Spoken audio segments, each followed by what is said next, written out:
Medial bony palpation, foot, ankle, low leg.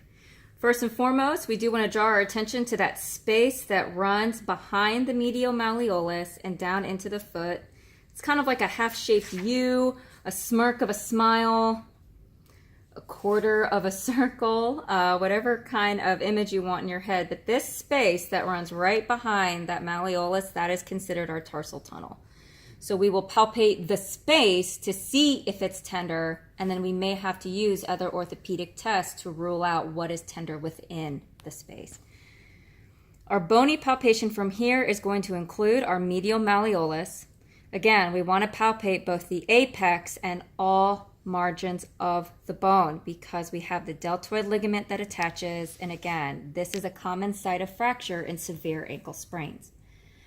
From the apex of the medial malleolus, if you are directly on top of it and you drop your finger straight down, you will land on top of sustentaculum tali.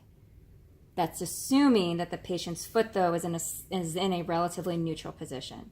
If they are plantar flexed, that's going to change that angle a little bit and draw that sustentaculum tali a little bit more forward.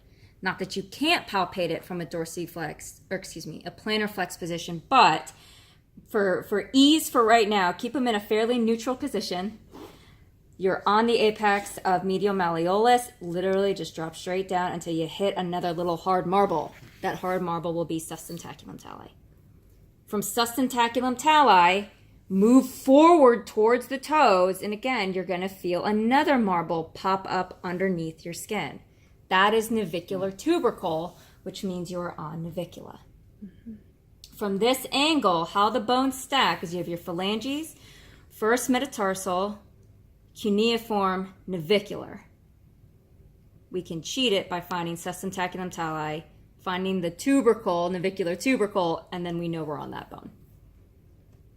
Last but not least, again, is this space that naturally occurs between the calcaneus and the talus, and that is the tarsal tunnel.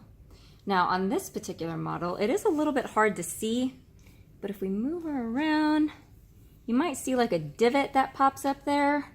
That is the sinus tarsi.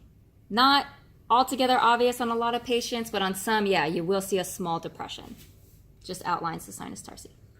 So sinus, oh, this is weird. I can't find it. Okay, so sinus tarsi, and then tarsal tunnel. Yep. Okay. Bingo. Okay.